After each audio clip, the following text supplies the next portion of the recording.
de mettre des contenus à disposition de vos élèves, comme dans n'importe quel site web, de faire des quiz, mais aussi de pouvoir réutiliser votre banque de questions, de communiquer avec vos élèves en évitant l'invasion des emails, de varier les outils, mais de tout retrouver au même endroit, de varier les productions d'élèves, documents, vidéos, sons, productions en ligne, d'annoter avec du texte, du son ou de la vidéo ces productions sans les télécharger ni les imprimer, de les noter et même de suivre l'acquisition de compétences, de gérer les travaux de groupe, que les élèves puissent discuter, s'évaluer entre eux, collaborer, de faire du co-enseignement, et surtout de suivre le parcours et l'engagement des élèves dans votre cours.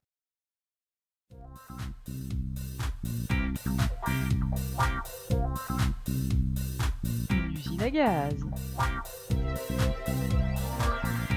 Bah non, ça s'appelle un LMS, Learning Management System.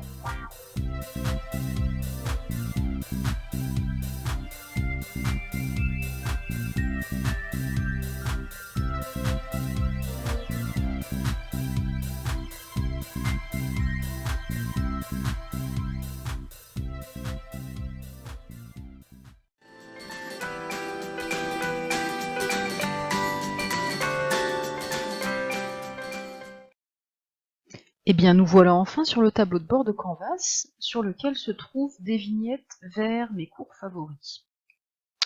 Théoriquement, sur la partie de droite, toutes les tâches à réaliser, mais il semblerait que je sois à jour. Je vais choisir un cours. Voilà la page d'accueil du cours, c'est moi qui l'ai choisi.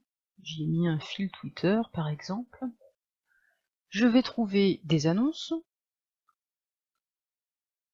Les annonces sont des messages que j'envoie aux élèves sur lesquels ils peuvent réagir et qui concernent toute la classe. Je vais trouver des discussions.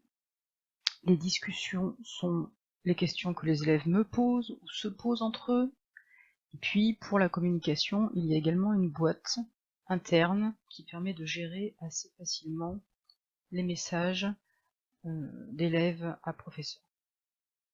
Les modules contiennent l'intégralité des activités, des liens, des pages de contenu, des quiz, des tâches à renvoyer de façon structurée et organisée, ce qui permet éventuellement d'afficher la progression de chaque élève dans chaque module. Les notes sont générées plus ou moins automatiquement en fonction du type d'activité, évidemment. On peut importer, exporter les fichiers de notes. Les personnes. Donc c'est ici qu'on invite les élèves à participer au cours. Et puis c'est ici que se créent les groupes d'élèves, de TP par exemple, ou pour des projets plus consistants.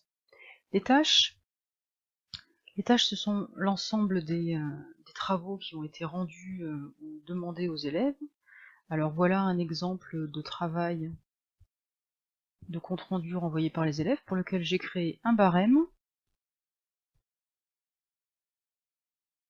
Les élèves ont renvoyé leur travail, donc il s'agissait simplement d'un document. Je n'ai pas à télécharger le document, j'ai pu l'annoter, j'ai pu compléter le barème en ligne, j'ai pu mettre des commentaires directement, et tout cela est envoyé à l'élève, archivé sur la plateforme et sur la sienne aussi. Voilà d'autres types de productions envoyées par des élèves. Ici il s'agit d'un souhait. Ici il s'agit d'une mind map, annotée par 2 enseignants qui participent à ce cours. On peut aussi tout à fait avoir des Padlet par exemple dans sa page, on intègre à peu près ce que l'on veut. Et puis enfin, les résultats, c'est là que se trouve la grille de compétences que je vais pouvoir utiliser pour fabriquer mes barèmes. Il y a plein d'autres choses encore que je vous invite à venir découvrir bientôt.